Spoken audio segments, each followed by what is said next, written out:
26 अक्टूबर और 11 नवंबर 2024 को है कार्तिक की 10वीं तिथि। और कार्तिक महीने की 10वीं तिथि को तुलसी की लकड़ी का दीपक अगर आप जला देते हैं तो 7 पुश्तें भी आपकी करोड़ों में खिलती हैं और कभी भी घर में धन संपदा की कमी नहीं आती है। तो देखिए, आज की वीडियो विशेषकर उन लोगों के लिए है जो धन को लेकर परेशान हैं, जिनके घर में माँ लक्ष्मी का वास नहीं है, जिनके घर में कर्जे जैसी समस्याएं बहुत बढ़ चुकी हैं, या जिनके धन में वृद्धि नहीं हो रही है। कार्तिक का महीना जो कि श्री हरि विष्णु को ही समर्पित होता है, माँ तुलसी को समर्पित होता है। तुलसी विवाह भी कार्तिक के महीने में किया जाता है। और कार्तिक के महीने की जो 10वीं तिथि होती है ना, इस दिन अगर आप तुलसी की लकड़ी का दीपक जला देते हैं तो ऐसा समझ लीजिए कि आने वाली जो आपकी 7 पुश्तें हैं ना, जो 7 पीढ़ियां हैं, वो भी धनवान बन जाती हैं। तो ज़रूर से आप 10वीं तिथि को उपाय करें। अब कार्तिक के महीने में 2 बार 10वीं तिथि पड़ रही है, एक तो 26 अक्टूबर को और एक 11 नवंबर को।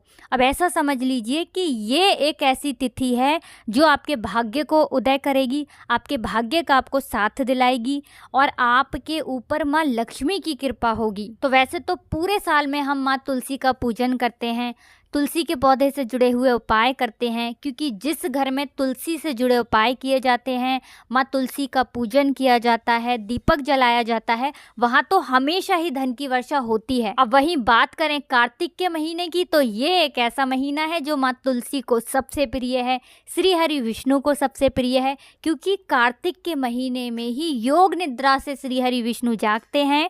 और कार्तिक के महीने की जो 10वीं तिथि होती है ना, ये बहुत लाभकारी है। और ऐसा समझ लीजिए कि इस तिथि में, यानी कि कार्तिक के महीने की जो 10वीं तिथि है ना, इस दिन अगर आप तुलसी से जुड़ा ये उपाय करते हैं तो माँ तुलसी की विशेष कृपा, उनका विशेष आशीर्वाद आपको मिलता है। अब जो व्यक्ति इस उपाय को करके माँ तुलसी की विशेष कृपा प्राप्त कर लेता है, उसे श्री हरि विष्णु से आशीर्वाद मिलकर ही रहता है। अब देखिए, श्री हरि विष्णु तो तुरंत आपसे प्रसन्न होते हैं जब भी आप तुलसी मैया से जुड़ा हुआ कोई भी उपाय करते हैं, क्योंकि 4 महीने की योग निद्रा से भी जब श्री हरि विष्णु जागते हैं ना, तो सबसे पहले दर्शन किसके करते हैं? माँ तुलसी के करते हैं। और इसीलिए जब आप कार्तिक के महीने में तुलसी से जुड़ा हुआ कोई भी उपाय कर लेते हैं ना, तो ऐसा समझ लीजिए कि 7 पीढ़ियों के लिए आप उनके भाग्य को चमका देते हैं, क्योंकि ये उपाय ही ऐसा है जिसे कार्तिक के महीने की 10वीं तिथि के दिन करके आप रातों रात अपने जीवन में चमत्कार देखेंगे। आने वाली पीढ़ियां भी धन देखेंगी और आपके जीवन में कभी धन की कमी नहीं आएगी। कार्तिक का महीना माँ लक्ष्मी के पूजन के लिए भी बहुत लाभकारी है, क्योंकि कार्तिक के महीने में ही हम दीपावली पर माँ लक्ष्मी का पूजन करते हैं और कार्तिक के महीने में ही माँ लक्ष्मी धरती पर आती हैं और अपने भक्तों को वरदान देती हैं। साथ ही साथ तुलसी का पौधा माँ लक्ष्मी का ही स्वरूप है। ऐसे में जब आप तुलसी के पौधे का ये उपाय करेंगे तो फिर आपके जीवन में आपको हर वो चीज़ मिलेगी जो आपको चाहिए, हर मनोकामना आपकी पूरी होती है जब कार्तिक के महीने में आप माँ तुलसी से जुड़ा हुआ ये उपाय करते हैं। तो चलिए बात कर लेते हैं कि तुलसी की लकड़ी का दीपक कैसे बनाना है और किस समय इसको आपको जलाना है, किस तरह से प्रज्वलित करना है दीप, इसके बारे में भी आपको बताएंगे। तो वीडियो में आगे बढ़ें उससे पहले आप सभी से रिक्वेस्ट करते हैं कि वीडियो को लाइक करके चैनल को सब्सक्राइब कर लें और कमेंट सेक्शन में आज जय माँ तुलसी लिखना बिल्कुल ना भूलें। तो देखिए, सबसे पहले तो आपको तुलसी के सूखे पौधे की, ऐसा नहीं कि आपने हरा भरा पौधा है तुलसी का और उसकी लकड़ी ले ली, ऐसा आपको बिल्कुल भी नहीं करना है। तुलसी का पौधा जिन लोगों के घर में सूख जाता है ना, तो तुलसी के पौधे की 7 लकड़ियाँ आपको लेनी है। एक लकड़ी भी अगर आप लेंगे, उसमें से छोटे छोटे टुकड़े आपको 7 निकाल लेने, 7 डंडियाँ निकाल लेनी है तुलसी के सूखे पौधे की। अब मौली धागा या कलावा आप ले लें और अच्छे से इस तुलसी की लकड़ी को आपको 7 लकड़ियों को बांध देना है, ठीक है ना, गोल गोल कलावे से बांध देना है। अब देसी घी लेना है और एक लेना है दीपक। दीपक आप यहाँ पीतल का भी ले सकते हैं, मिट्टी का भी ले सकते हैं, ठीक है ना, जो दीपक आपके पास है वो दीपक आप ले लें। अब आपको इसी दीपक के अंदर ये तुलसी की लकड़ी से जो आपने मतलब कलावा बांधकर जो दीपक तैयार आप कर रहे हैं, जो टहनियाँ हैं तुलसी की, वो इसी दीपक के अंदर आप रख देंगे और इसके अंदर शुद्ध देसी घी भर देंगे, ठीक है ना। अब ये दीपक आपका हो गया तैयार। इसी के साथ आपको क्या करना है, अगर आपके पास पीले पुष्प हों या गुलाबी रंग के पुष्प हों तो आप पीले या गुलाबी रंग के पुष्प ले लें। अब घर के मंदिर में सबसे पहले आपको बैठ जाना है। श्री हरि विष्णु की कोई मूर्ति हो, कोई प्रतिमा हो, ठीक है ना, वहाँ पर सबसे पहले आपको ये जो फूल आपने लिए हैं, फूल श्री हरि विष्णु को अर्पित कर देने हैं। पीले पुष्प श्री हरि विष्णु को सबसे प्रिय होते हैं। अब आपको क्या करना है, फूल अर्पित करने के बाद जो दीपक आपने तैयार करा है, ये दीपक श्री हरि विष्णु के सामने आपको लगाना है अपने घर के मंदिर में। और फिर श्री हरि विष्णु का ये मंत्र आपको बोलना है। मंत्र क्या है? ओम नमो भगवते वासुदेवाय नमः। ये मंत्र आपको 11 बार बोलना है। बाकी श्री हरि विष्णु का अगर कोई और मंत्र आता है तो वो भी आप बोल सकते हैं।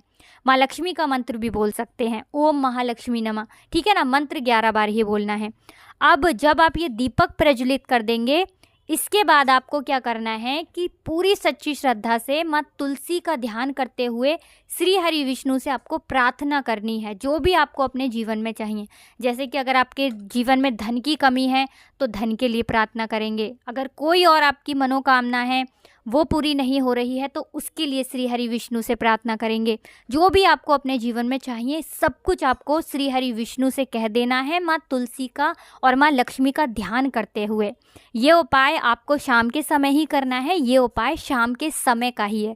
अब ये उपाय देखिए, आप 11 नवंबर को भी कर सकते हैं और 26 अक्टूबर को भी कर सकते हैं। किसी भी दिन आप इस उपाय को कर लीजिए और फिर देखिए आपको अपने जीवन में वो सब कुछ मिलेगा जो आपको चाहिए। तो चलिए बात कर लेते हैं अब दूसरे उपाय की। देखिए श्री हरि विष्णु जो हैं, इनसे हल्दी जुड़ी हुई है। श्री हरि विष्णु को हल्दी बहुत प्रिय है।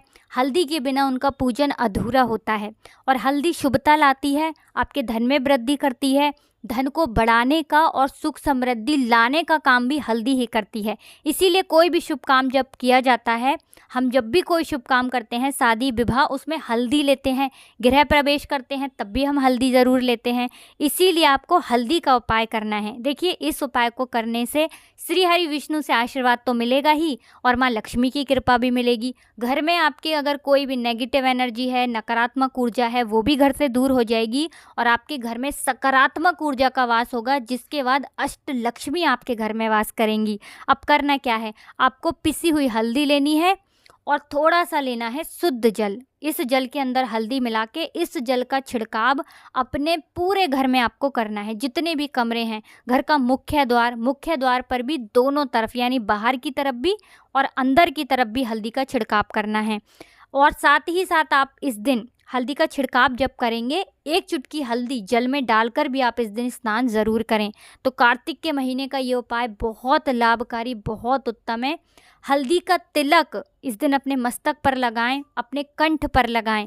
हमेशा भाग्य का साथ मिलेगा, धन आपके पास आएगा, धन में रुकावट आ रही है वो दूर हो जाएगी और कभी भी आपके जीवन में, आपके घर में निर्धनता लौट कर नहीं आएगी। क्योंकि हल्दी जो है ना, ये शुभता को ही खींचती है, आपके जीवन में सब कुछ मंगल करती है। इसीलिए हल्दी का उपाय करना इस दिन बिल्कुल ना भूलें। तो कार्तिक के महीने का कोई एक दिन नहीं, कार्तिक के महीने के सारे दिन बहुत ही शुभ हैं। श्री हरि विष्णु को समर्पित हैं, माँ लक्ष्मी को, माँ तुलसी को समर्पित हैं। इसीलिए जितना हो सके कार्तिक के महीने में तुलसी पूजन ज़रूर करें। तुलसी का पौधा घर में है तो सही दिशा में लगाएं, मतलब दक्षिण दिशा में ना लगाएं, बाकी किसी भी दिशा में आप इसे लगा सकते हैं। उत्तर दिशा सबसे उत्तम होती है, इस दिशा में ज़रूर लगाएं। और तुलसी मैया का पूजन प्रतिदिन करना चाहिए। दीपक शाम के समय में प्रतिदिन आप अगर कार्तिक के महीने में जलाते हैं तो श्री हरि विष्णु के धाम में स्थान भी मिलता है और श्री हरि विष्णु के आशीर्वाद से आप धनवान भी बनते हैं। तो ज़रूर से ये उपाय करें, क्योंकि इस उपाय को करने से कब आप धनी से महाधनी बन जाएंगे आपको खुद भी पता नहीं चलेगा। इसके अलावा अगर आपको कुछ भी ऐसा जो समझ में नहीं आया हो, कुछ पूछना हो, तो कमेंट सेक्शन में आप पूछ सकते हैं। वीडियो को लाइक करके चैनल को ज़रूर सब्सक्राइब कर लें। जो लोग हमारे चैनल पर पहली बार आए हैं तो आप सभी को राधे राधे, जय श्री कृष्ण, हर हर महादेव, जय शिव शंभू, जय हो माता लक्ष्मी की, जय हो श्री हरि विष्णु की।